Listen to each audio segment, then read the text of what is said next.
श्री स्वामी समर्थ. श्री खंडोबाचे नवरात्र. आता सध्या खंडोबाचे नवरात्र चालू आहे. नमो मल्हारिया देवाय भक्तानां प्रेमदायिनी महाजापते नमस्तुभ्यं मल्मैराल्याय नमो नमः. मैलार्यं जगतानाथां त्रिपुरारिं जगद्गुरुं मणिघ्नं महासाकान्तं वंदे अस्मत्कुलदैवतं. श्री खंडोबा हे महाराष्ट्राचे कुलदैवत आहे. खंडोबाचे नवरात्र हे मार्गशीर्ष शुद्ध प्रतिपदा ते मार्गशीर्ष शुद्ध षष्ठी असे 6 दिवस साजरे केले जाते. मार्गशीर्ष शुद्ध षष्ठी म्हणजे चंपाष्टमी. या दिवशी खंडोबा ऋषींच्या विनंतीला मान देऊन मणिमल्लाचा वध करून लिंगद्विया रूपाने प्रकट झाले. 6 दिवस देवापुढे नंदादीप तेवत ठेवावा. देवाला बेल, दवना म्हणजे अशी सुगंधी वनस्पती जी शिंगणापूरला आपल्याला नक्की मिळते व झेंडूची फुले फार प्रिय आहेत म्हणून ती आठवणीने वाहतात. खंडोबाच्या उपासनेत भंडारा फार महत्त्वाचा आहे. भंडारा म्हणजेच हळदीची पूड. खंडोबाच्या कुलधर्मासाठी व चंपाष्टमी या दिवशी ठोंबर म्हणजे जोंधळे म्हणजे ज्वारी शिजवून त्यात दही व मीठ घालतात. कणकेचा रोडगा किंवा बाजरीची भाकरीचे छोट्या भाकरी त्याला रोडगा म्हणतात. वांग्याचे भरीत, पातीचा कांदा व लसूण हे पदार्थ नैवेद्यात असतात. देवाला नैवेद्य समर्पण करण्यापूर्वी तळी भरण्याचा विधी असतो. वांग्याचं भरीत हे वांगे भाजून त्यामध्ये कच्चा कांदा आणि लसूण घालून मीठ घालून ते मिक्स करतात. त्याचबरोबर तळी भरणी म्हणजे एका तांबणात विड्याचे पान म्हणजे 5 मुलं जर आपण घेतली तर 5 विड्याची पाने, त्यावर पैसा, सुपारी, भंडारा व खोबरे हे पदार्थ ठेवून ते तांबणात ठेवतात आणि खंडोबाचा जयजयकार करतात. सदानंदाचा येळकोट येळकोट येळकोट जय मल्हार असे मोठ्याने 3 वेळा म्हणून 3 वेळा तळी उचलावी. दिवटी व बुदली घेऊन आरती करतात. खंडोबाच्या इथं गेल्यानंतर दिवटी म्हणजे दिवा असतो. जेव्हा खंडोबा युद्ध करून येतात तेव्हा मणिमल्ल्याचा असुरांचा वध करून येतात तेव्हा दिवटीने ओवाळलं जातं आणि बुदली म्हणजे ते तेल असतं ते दिवटीमध्ये टाकण्यासाठी दिवटी बुदली वापरतात. देवाकडे तोंड करून भंडारा व खोबरे उधळतात व प्रसाद वाटतात. रविवार हा खंडोबाचा मानण्यात आला आहे. सोमवती अमावस्या, चैत्री, श्रावणी व माघी पौर्णिमा, चंपाष्टमी व महाशिवरात्री या दिवसांना विशेष महत्त्व आहे. मल्हारी मार्तंड हा शिवाचा म्हणजे भैरवांचा अवतार मानला असल्याने रविवारी या खंडोबांना महत्त्व आले असावे. चैत्री पौर्णिमा हा मार्तंड भैरवांचा अवतार दिन आहे. श्रावणी पौर्णिमेस मल्हार व बाणा यांचा विवाह झाला. माघी पौर्णिमा हा म्हाळसेचा जन्म दिवस आहे. तर मार्गशीर्ष शुद्ध षष्ठी म्हणजे चंपाष्टमी या दिवशी खंडोबा ऋषींच्या विनंतीला मान देऊन मणिमल्लाचा वध करून लिंगद्विया रूपाने प्रकट झाले म्हणून हा चंपाष्टमी दिवस साजरा केला जातो. महाराष्ट्र आणि कर्नाटकामधील 12 प्रसिद्ध स्थान म्हणजे सर्वात जास्त प्रसिद्ध असणारे खंडोबांची 12 ठिकाणे आहेत. एक आहे कडेपठार, जेजुरी, निमगाव, पाली, पेंबर, सातारा, नळदुर्ग, धाराशिव, उस्मानाबाद, शेणगुड, अहमदनगर, सातारे, औरंगाबाद, माळेगाव,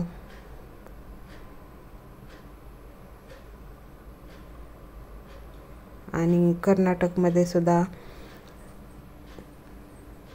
खंडोबाचं प्रसिद्ध ठिकाण आहे. मैलारपूर, पेंबर बिदरमध्ये आहे.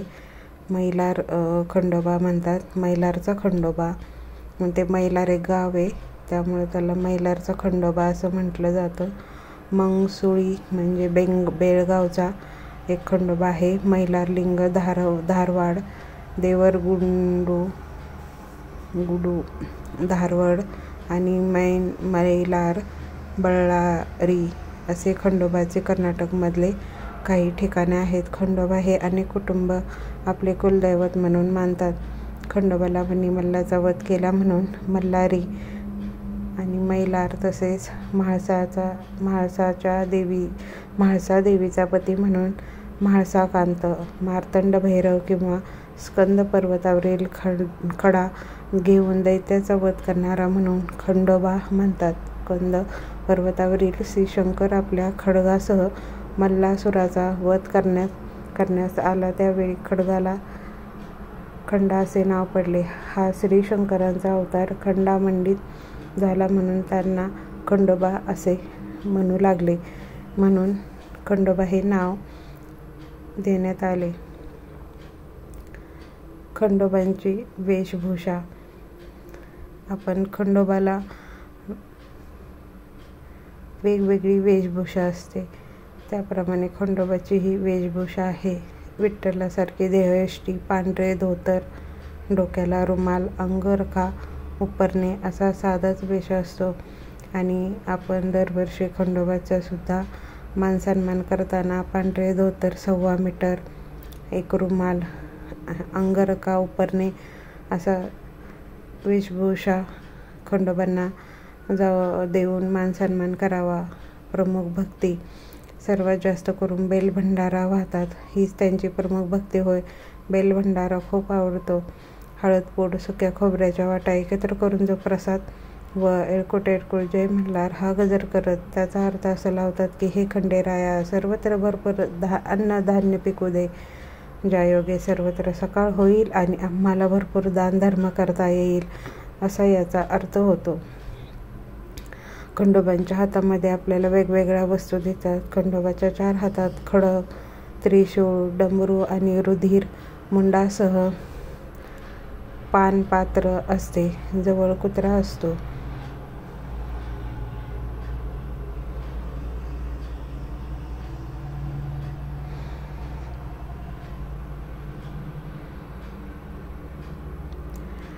आपण म्हणतो प्रत्येकाला वेगवेगळा मान असतो, त्याप्रमाणे खंडोबाच्या जवळ असणाऱ्या नंदीला मानाप्रमाणे प्रथम मान असतो, त्यानंतर घोड्याला व नंतर कुत्र्याला असा मान दिला जातो. खंडोबाची उपासना करत असताना नंदी, घोडा, कुत्रा यांनासुद्धा आपण चंपाष्टमीच्या दिवशी रोडगा देणं गरजेचं आहे. खंडोबाची उपासना करत असताना मार्गशीर्ष प्रतिपदेपासून मार्गशीर्ष षष्टीपर्यंत सटीचे नवरात्र, सटी म्हणजे षष्टी, 6वा दिवस म्हणजेच सटीचे नवरात्र म्हणजे 6 दिवसाचे नवरात्र म्हणून कुलधर्म पाळतात. प्रतिपदेला सकाळी लवकर उठून सडा समाचन करावे. नंतर नवरात्र बसवणाऱ्यांनी स्नान करून सुशोभित व्हावेत. खंडोबांची पूजा करावी. खंडोबाची तांदळा, शिवलिंग व चतुर्भुज मूर्ती या तिन्ही रूपकांची पूजा होते. बरोबर कुत्रा व घोडे मात्र असतातच. लग्न समारंभातच खंडोबाचा टाक घेतात. ज्या घरामध्ये मुलाचं लग्न असतं त्या घरामध्ये टाक हे बनवले जातात. परंपरा पिढीनुसार चालत आलेले टाकच घरामध्ये ठेवावे. स्वतःहून नवीन टाक बनवू नयेत किंवा श्री स्वामी समर्थ केंद्रात जाऊन त्याबद्दल माहिती घ्यावी. त्यानंतर टाक बनवावे. घरी त्याच टाकावर नवरात्र बसवले जाते. देवांची स्वच्छता, घासपूस करून पूजा करावी. कापूर, चंदन मिश्रित पाणी एका भांड्यात घेऊन ते पूजेसाठी वापरले असता. पूजा करताना सुगंधित फुले, गुलाल व भंडारा व्हावा. भंडारा लावलेले तांदूळाचे दाणे व्हावेत. पूजा करताना देवाला प्रिय तांबडी, निळी, पांढरी, कमळे व इतर त्या रंगाची फुले, पारिजातक, झेंडूची, मालती फुले अर्पण करावीत. आणि काही पत्री म्हणजे झाडांची पाने, बेलपत्र सर्वात जास्त प्रिय आहे खंडोबांना. आणि देवाला नागवेलीची पाने म्हणजे खायची पाने, हळदीची पाने, हळद खंडोबांना खूप प्रिय आहे, त्यामुळे हळदीची पाने, अशोकपत्र, तुळशीपत्र, दुर्वांकुरपत्र, आंब्याची पाने, जाईची पाने, कवटाची पाने, जांभळाची पाने, सब्जाची पाने देवास विशेष प्रिय आहेत असे मल्हारी महात्म्यामध्ये म्हटले आहे. यापैकी तुम्हाला जे पत्री म्हणजे पानं भेटतील ते तुम्ही देवास अर्पण करू शकता.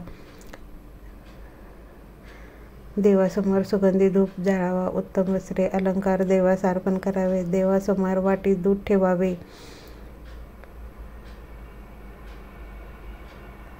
त्रयोदशगुणी पानांचा विडा देवाला अर्पण करावा, वाटीत दूध ठेवावे आणि हाच नैवेद्य म्हणून देवांना अर्पण करावा. जे वाटीत दूध ठेवलं आहे त्याच्यामध्ये आपल्याला 1 तुळशीचे पान टाकायचे, तरच तो नैवेद्य देवांपर्यंत पोचतो असं भरपूर पुस्तकात दिलेलं आहे. देवावर पहिल्या दिवशी विड्यांच्या पानाची माळ बांधतात. देवाजवळ अखंड तेला तुपाचा आनंदादीप 6 दिवस तेवत ठेवावा. देवाला रोज माळ वाहतात. देवाची रोज पूजा, नैवेद्य व आरती करतात. आरतीसाठी पिठाचे दिवेही केले जातात किंवा पुरणांचे दिवे केले तरी चालतील. 6 दिवसांपैकी एका दिवशी तरी उपास करावा. म्हणजे रविवारी जरी तुम्ही उपास केला तरी चालेल. मल्हारी महात्म्यांचे, मल्हारी स्तोत्रांचे श्रवण नवरात्राच्या या दिवसात फार फलदायी होते. महानैवेद्य. खंडोबांना आवडणारा सर्वात जास्त नैवेद्य म्हणजे रोडगा आणि बाजरीची भाकरी. रोडगा आणि वांग्याचं भरीत. त्याचबरोबर सटीच्या दिवशी म्हणजे चंपाष्टमीच्या दिवसाला सटीचा दिवस म्हटला जातं, म्हणून सटीच्या दिवशी पुरणपोळीचा नैवेद्य, वांग्याचे भरीत, बाजरीच्या रोडग्याचा नैवेद्य दाखवतात. खंडोबाच्या नैवेद्याला चतुर्मास सोडून 8 महिने वांगी चालतात. महाराष्ट्रात चतुर्मासात कांदा, लसूण, वांगी वर्ज्य असतात, परंतु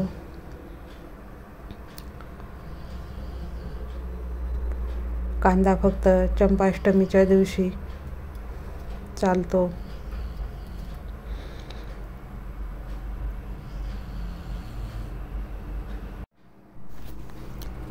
चंपाष्टमीस ब्राह्मण सुवासिनीस भोजन, वाघ्या मुरळ्यास भोजन घालावेच. भोजनानंतर त्यांना यथादान पानविडा व दक्षिणा देऊन नमस्कार करावा. तसेच खंडोबाची वाहने म्हणजेच कुत्रा व घोडा यांनाही खाऊ घालावे. सटीच्या म्हणजे चंपाष्टमीच्या दिवशी देवांसाठी तेल व नैवेद्य नेतात. तळी भरणे, उचलणे हाही 9 प्रकार करतात. नंतर नवरात्र उठवतात. चंपाष्टमी झाली की आपले खंडोबाचे नवरात्र संपले जाते. त्या दिवशी वारी मागणे म्हणजे घरोघरी जाऊन चंपाष्टमीच्या दिवशी वारी मागण्याची पद्धत आहे. आता शक्यतो कुणीही असं करत नाही, कारण पहिल्यासारखं आता राहिलेलं नाही. त्यामुळे शक्यतो वारी मागणे हा प्रकार आपल्याकडे होत नाही. या दिवशी नैवेद्य म्हणून पुरणपोळी करतात. जेवावयास ब्राह्मण वाघ्या मुरळीस बोलवतात. जेवण वाढले की घरातील सर्वजण ब्राह्मण वाघ्या मुरळीकडून वारी खंडोबाची म्हणून त्यांच्या पानातून पुरणपोळी घेतात आणि ती प्रसाद म्हणून खातात. या पद्धतीने आपण वारीचा प्रकार करू शकतो, पण घरोघरी जाऊन वारी मागणे खूप अवघड आहे. त्यामुळे या प्रकारची वारी केली असता आपल्याकडून पूर्वजांची चालत आलेली परंपरा कायम राहते. वारीचा अजून एक प्रकार म्हणजे खंडोबाचा रविवारी. या पवित्र दिवशी काही घराण्यात वारी मागतात. ताम्हण घेऊन 5 घरी वारी खंडोबाची म्हणून ओरडतात किंवा बोलतात. साधारणपणे कोरडे पीठ वारीत दिले जाते. आपण म्हणतो परडीमध्ये परडी मागणे, परडी भरणे, त्याप्रमाणेच खंडोबाची वारी असते, पण ती ताम्हणात घेतली जाते. त्यांची घरी येऊन भाकरी बनवून ती घरातील सर्वजण प्रसाद म्हणून खातात. त्यामुळे अशा घरास खंडोबांना धान्याची कमतरता कधीच भासून देत नाहीत असा समज आहे.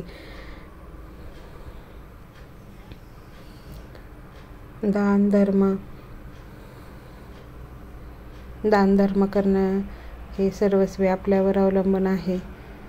आपल्याकडे आलेल्या पैशातून यथाशक्ती आपण दान करू शकता. या नवरात्रात आपल्याला शक्तीनुसार खंडोबांसाठी म्हणून दानधर्म करावा. अन्नदानास फार महत्त्व आहे. अन्नदान हे सर्वश्रेष्ठ दान मानलं जातं. कुंकू, अक्षदांसह पानविडाही द्यावा. दिवटी आणि बुदले हे खंडोबा म्हटलं की ह्या 2 गोष्टी आल्याच. दिवटी बुदले याचे महत्त्व असे आहे की मणिमल्लाचा वध केल्यानंतर देवांच्या ठिकाणी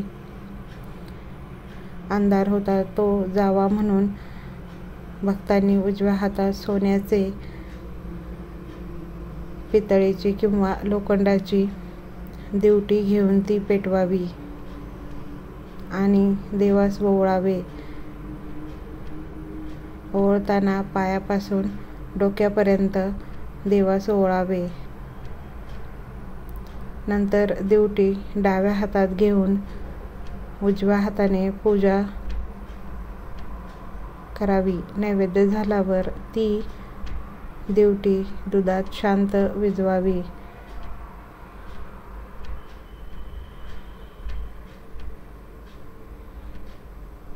व ते दूध सर्वांनी तीर्थ म्हणून घ्यावे. लग्न कार्यात अगर गोंधळ घालणे, लग्न झाल्यानंतर गोंधळ घालण्याची परंपरा आहे किंवा लग्नाच्या आधीही प्रत्येकाच्या घरी गोंधळ असतो, तर या गोंधळ कार्यामध्ये मल्हारीची स्तुतिपर गाणी ऐकणे, देवास त्यासाठी प्राचारण करणे याही प्रचलित प्रथा आहेत. श्री स्वामी समर्थ.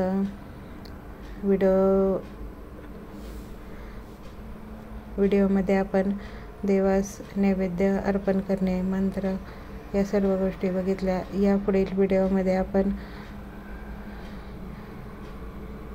खंडोबाची कथा पाहणार आहोत आणि या चंपाष्टमीला आपण या गोष्टी वाहणे अनिवार्य आहे. म्हणजे तुम्ही करू शकता. अजून 6 दिवस आहेत. षटरात्रोत्सव देव खंडेरायांच्या घटासमोर 6 दिवस अखंड ज्योत लावली जाते. देवासमोर एक तेलाची आणि एक शुद्ध तुपाची ज्योत लावावी. मंत्र महोदधी. मंत्रांच्या शास्त्र पुस्तकानुसार अग्नीसमोर करण्यात आलेल्या जपाच्या साधकाला 1000 पट जास्त फळ प्राप्त होते असे म्हटले जाते. म्हणून कधीही दिवा लावूनच कोणताही जप करावा, त्याने 1000 पट जास्त फळ मिळतं. दीपम घृतयुतं दक्षे तेलयुतच्च वामतः. याचा अर्थ असा, तुपाचा दिवा देवांच्या उजव्या बाजूला आणि तेलाचा दिवा देवांच्या डाव्या बाजूला ठेवावा. देवांचे फोटो जर तुम्ही उत्तर पश्चिम ठेवले तर आग्नेय दिशेला तेलाचा दिवा आणि ईशान्य दिशेला तुपाचा दिवा ठेवावा. अखंड ज्योत संपूर्ण 6 दिवस प्रज्वलित राहणे आवश्यक आहे. यासाठी एका छोट्या दिव्याचा उपयोग करावा. अखंड दिव्यामध्ये तेल, तूप टाकायचे असल्यास किंवा वात ठीक करायचे असल्यास छोटा किंवा अखंड दिव्याच्या मदतीने आपण प्रज्वलित करून बाजूला ठेवू शकतो. वात वर करायचे असेल तर एक छोटा दिवा लावून साईडला ठेवून तुम्ही ते करू शकता. म्हणजे दिव्यामध्ये खंड पडत नाही, तो अखंड चालत राहतो. अखंड दिवा ज्योत ठीक करताना विझला तर छोट्या दिव्याने अखंड दिवा पुन्हा प्रज्वलित करावा. मनामध्ये कोणतीही शंका आणू नये. 6 दिवस तुम्हाला हा दिवा तेवत ठेवायचा आहे. या 6 दिवसात मार्तंड भैरव स्तोत्राचे, मल्हारी विजय ग्रंथाचे वाचन करावे.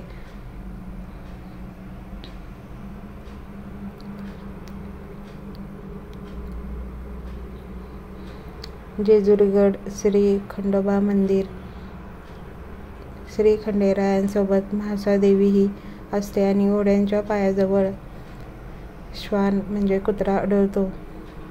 अलीकडे घडवलेल्या मूर्तींमध्ये श्री खंडेरायांच्या शिरावर पगडी असते. जुन्या मूर्तींचे शिरस्त्राण हे टोप्यांसारखे असते. अश्व मणी युद्धास प्रवृत्तला जाऊन अश्वावर बैसला. हे पाहून शंकर भोळा चंद्राला आज्ञा करी.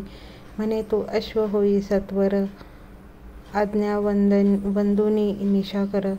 अश्व झाला साळकार, परम चपळ असे तो. अश्व म्हणजे घोडा. त्या अश्वावर करी आरोहण, दैत्य मस्तक टाकीला छेदुनी. त्या दिवसापासून अश्ववाहन प्रिय असे खंडोबा देवासी. मणिमल्लासूर युद्धामध्ये मार्तंड भैरवाने नंदीऐवजी अश्ववाहन स्वीकारले, पण तो अश्व चपळ असावा म्हणून चंद्राला अश्वरूप घेण्याची आज्ञा केली. त्याप्रमाणे चंद्राने अश्वरूप धारण केले. या अश्वाने खंडोबा परिवारामध्ये महत्त्वाचे स्थान मिळवले आहे. त्यामुळे मल्हार भक्तांच्या देवघरामध्येही त्यांना स्थान मिळाले आहे. आजही जेजुरीगड मंदिरामध्ये मध्य गर्भगृहामध्ये डाव्या बाजूला स्वार नसलेला अश्वाची प्रतिकृती दिसते. ती चंद्राचीच असल्याचे मार्तंड भैरव ग्रंथामध्ये उल्लेख आहे. म्हणजे फोटोमध्ये तो अश्वाची प्रतिकृती नाही, पण ती डाव्या बाजूला गर्भगृहामध्ये दिसते असा भैरव ग्रंथामध्ये उल्लेख आहे. घोड्याचा संबंध शक्तीशी जोडला जात असल्याने घरातील आजार किंवा संकट नाहीसे होण्यासाठी देवाला घोड्याची प्रतिमा अर्पण केल्यास सर्व अरिष्ट दूर होतात अशी भाविकांची श्रद्धा आहे. म्हणून आत्ता सध्या ट्रेंडिंग आहे बघा 7 घोड्यांचे चित्र लावणे वगैरे. तर ते या खंडोबा देवापासून आलेला आहे. श्वान म्हणजे कुत्रा. पाताळामध्ये बळीराजाच्या महालामध्ये श्री विष्णूंनी दिलेल्या वचनाला जाऊन द्वारपाल म्हणून काम करीत असताना सामवेदाने त्यांची कुत्सितपणे चेष्टा केली असता श्री विष्णूंनी त्यांना श्वान होऊन भुंकत राहण्याचा शाप दिला व मार्तंड भैरव अवतारामध्ये उद्धार होईल असा शापही दिला अशी कथा मार्तंड विजय ग्रंथामध्ये आहे. तर बाळकृष्णाने देवघरातील खंडोबा देवाला नैवेद्य दाखवण्यापूर्वीच खाल्ल्याने देवाने आपली माया दाखवीत त्यांचे कुत्र्यामध्ये रूपांतर केल्याचीही लोककथा प्रसिद्ध आहे. खंडोबा उपासकामध्ये घोड्याबरोबर श्वानसुद्धा वाहन असल्याची भावना आहे. त्यामुळे खंडोबाच्या मूर्तीबरोबर श्वान असणे आणि त्यांना योग्य स्थान दिले आहे. घोडा किंवा कुत्रा स्वप्नामध्ये आल्यास मल्हारी मार्तंडांचा दृष्टांत झाला असे भाविक मानतात.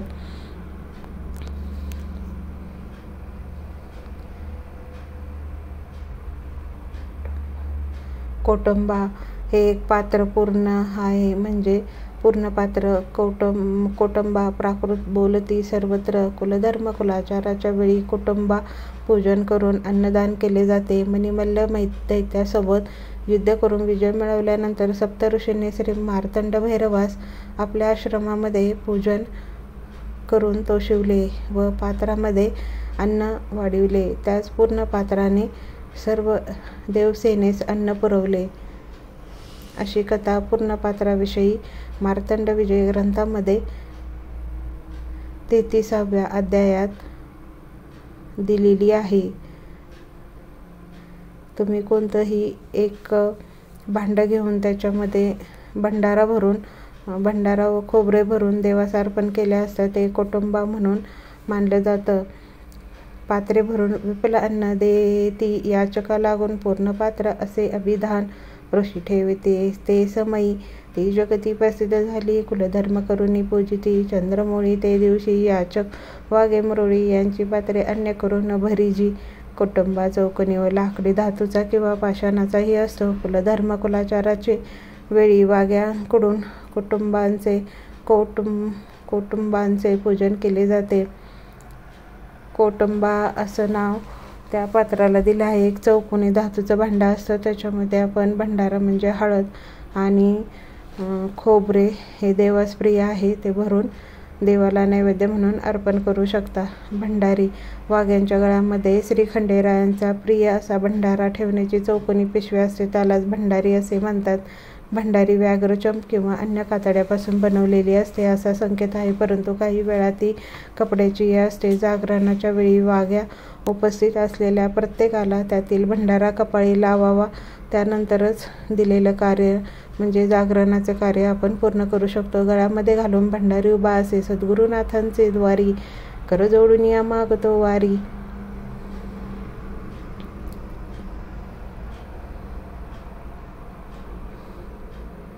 असे बोलून ती भंडारी वाघ्या मुरळी आपल्याजवळ ठेवतात. मार्तंड भैरवांचा अवतार कथा. मार्तंड भैरव हा अवतार कसा झाला त्याची ही कथा आहे. कृतयुगामध्ये निसर्गरम्य व शांत अशा मणिचूल पर्वतावर धर्मपुत्र सप्तऋषींनी आपल्या परिवारासह धर्मचरण, तपस्या व होम हवन आदी नित्यकर्मे आनंदात व्यतीत करीत होते. त्या सुमारास मल्लासूर दैत्याने मणिचूल पर्वतावर आक्रमण केले व तेथील तपोवन उद्ध्वस्त केले. त्यांचे आश्रम नष्ट करून गाई वासरांचा वध केला. ऋषी पत्नींची विटंबना केली. अशा रीतीने त्या नंदनवनाची वाताह लावून मल्लासूर आपल्या दैत्यसेनेसह निघून गेला. परंतु घडलेल्या प्रकाराने भयभीत झालेल्या ऋषीमुनींनी देवांचा धावा केला व नारद ऋषींच्या कथनाद्वारे दुर्वास शिष्य लवा ऋषीच्या अभिमंत्रित केलेल्या धवलगिरीच्या परिसरामध्ये आपल्या कुटुंबियांना सुरक्षित ठिकाणी ठेवून इंद्रदेवांकडे जाण्यासाठी प्रस्थान ठेवले. इंद्रदेवांकडे आपले दुःख व्यक्त करून अभय मागितले. तेव्हा देवेंद्रांनी मल्लासूर व मणिसूर दैत्यबंधूंना ब्रह्मदेवाकडून मिळालेल्या अजयत्वाच्या वरदानाचा वृत्तांत कथन केला व आपली असमर्थता प्रदर्शित केली. त्याचबरोबर वैकुंठामध्ये जाऊन विष्णूंची मदत घेण्यासाठी सुचवले. दुर्दैवाने विष्णूंकडूनही नकार मिळाला. तदनंतर धर्मऋषी कैलासावर भगवान शंकर महादेवांची मदत घेण्यासाठी पोचले. ऋषीमुखातून मल्लासूर दैत्याचे दुर्वर्तन ऐकून भगवान शंकर क्रोधित झाले व त्यांनी आपल्या जटा आपटल्या. त्याचबरोबर त्या ऊर्जेतून एक महामारी उत्पन्न झाली. तिला ऋषी मुनींनी घृत अर्थात तूप पाजून शांत केले, म्हणून तिचे नाव घृतमारी असे पडले. मणिमल्ल दैत्यांचा संहार करण्यासाठी सूर्यासारखे तेजस्वी आणि भीतिदायक असे मार्तंड भैरवांनी रूप धारण केले. गळ्यात सर्पभूषणे, कानात कुंडले, हातात त्रिशूल, डमरू, खड्ग आणि पूर्णपात्र असे मार्तंड भैरव सपत्नीक नंदीवर आरूढ होऊन कार्तिक स्वामींच्या नेतृत्वाखाली सप्तकोटी गणांसह धवलगिरीवर अवतरले. या ठिकाणी सैन्याची व्यवस्था लावून युद्धासाठी प्रस्थान ठेवले, म्हणून हा परिसर प्रस्थपीठ म्हणून ओळखला जातो. मल्लासुराला दूताकरवी ही वार्ता समजल्यानंतर त्याने शिवांचा उपहास केला, परंतु प्रत्यक्ष देवसैन्य पाहिल्यानंतर मनातून तो घाबरला व त्याने आपले धुरंधर योद्धे व दैत्य सेनेसह युद्धासाठी सिद्धता केली. दोन्ही सैन्ये समोरासमोर भिडताच घनघोर युद्धास सुरुवात झाली. मार्तंड भैरवांच्या देवसेनेने राक्षसांची आघाडीची फळी कापून काढताच मल्लासुराने खड्ग दृष्ट नामक दैत्याला युद्धासाठी धाडले. कार्तिक स्वामींनी त्यांचा पराभव करून त्याला ठार केले. त्यानंतर येणाऱ्या प्रत्येक दैत्याचा संहार देवसेनेकडून केला गेला. यामध्ये उल्कामुखांचा श्रीगणेशाने तर कुतलोमाचा महानंदीने पराभव करून त्यांना ठार केले. दैत्यसेनेचा पराभव पाहून मल्लासूर क्रोधित झाला व त्याने आपला धाकटा भाऊ शूरयोद्धा मणिसूराला रणांगणावर पाठवले. त्यांचा संहार करण्यासाठी मार्तंड भैरव स्वतः युद्धासाठी सज्ज झाले. सुरुवातीच्या घणाघाती युद्धानंतर मार्तंड भैरवाने त्रिशूल व खड्ग आदी शस्त्रांनी त्यांना घायल केले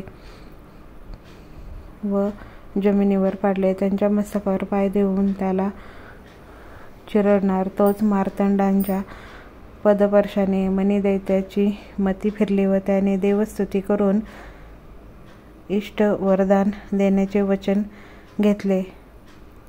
प्रभो, तुझे चरणाखाली माझे शिर असावे, तसेच माझे अश्वरूढ रूप तुझे सान्निध्यात असावे.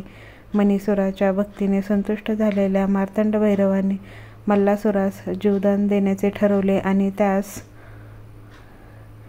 युद्धापासून परावृत्त करण्यासाठी श्रीविष्णूंना मध्यस्थी करण्यास सांगितले. दुराग्रही व अहंकारी मल्लासूर दैत्याने श्रीविष्णूंचा सलोका मान्य केला नाही.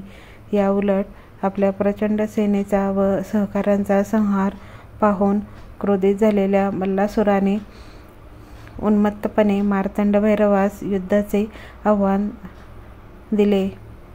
त्यावर देवसेनेतर्फे घृतमारी युद्धामध्ये उतरली. या महाभयंकर शक्तीने दैत्यसेनेच्या सुरुवातीचा तीव्र अवेग कमी केला. त्याचबरोबर मार्तंड भैरव स्वतः युद्धामध्ये उतरले. मल्लसुराशी सर्व शस्त्रे व अस्त्रांसह महायुद्ध झाले. बराच वेळ चाललेल्या युद्धांमध्ये कोणीही माघार घेत नव्हते. पराक्रमी मल्लासुराने आपले सर्व कौशल्य पणाला लावले, पण त्याचा काहीही उपयोग झाला नाही.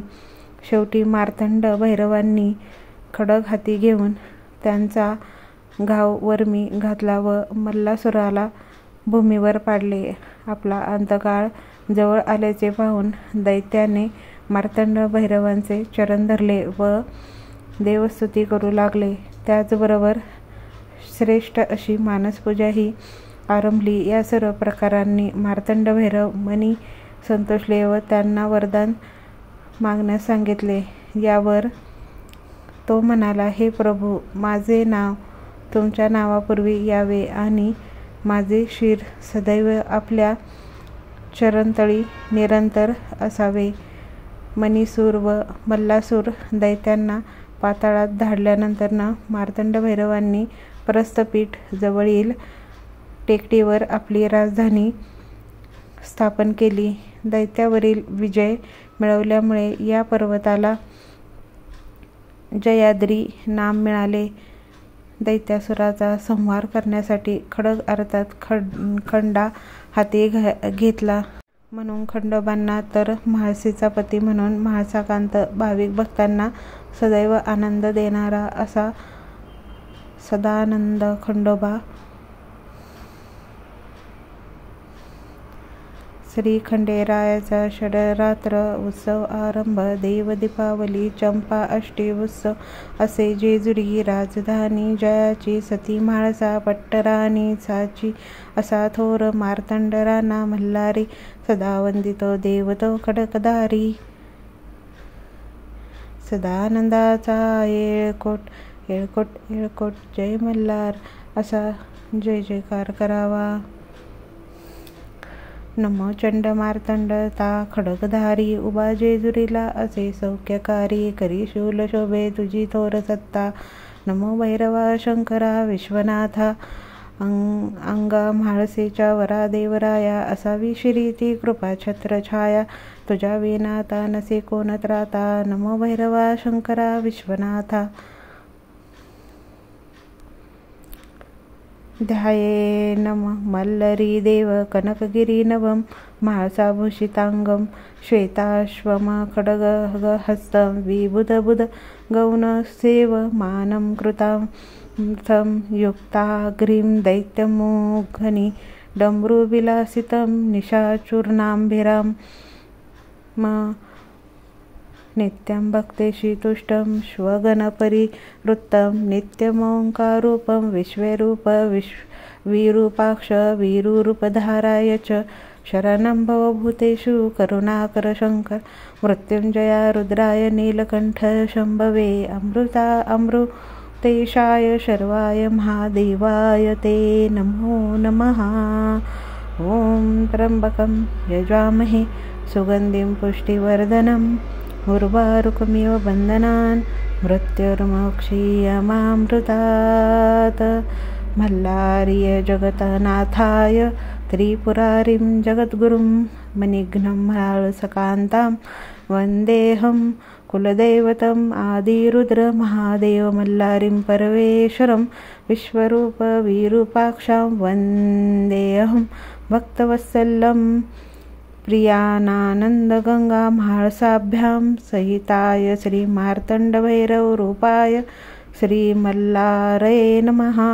स्कंदनामी समुद्रभूते श्री मैराल्य प्रियंकरी गौरी प्रियताडीद गौरी लक्ष्मी सुते नमसुते. ओम अश्वरूढाय विद्महे म्हाळसाकांताय धीमहि तन्नो मल्लरी प्रचोदयात्. ओम शिवशक्ती विद्महे मार्तंड भैरवाय धीमहि तन्नो मल्लारी प्रचोदयात्. ओम नमो मार्तंड भैरवाय नमः. सदानंदाचा येळकोट येळकोट येळकोट जय मल्हार. येळकोट येळकोट जय मल्हार. सदानंदाचा येळकोट येळकोट येळकोट जय मल्हार. श्री स्वामी समर्थ.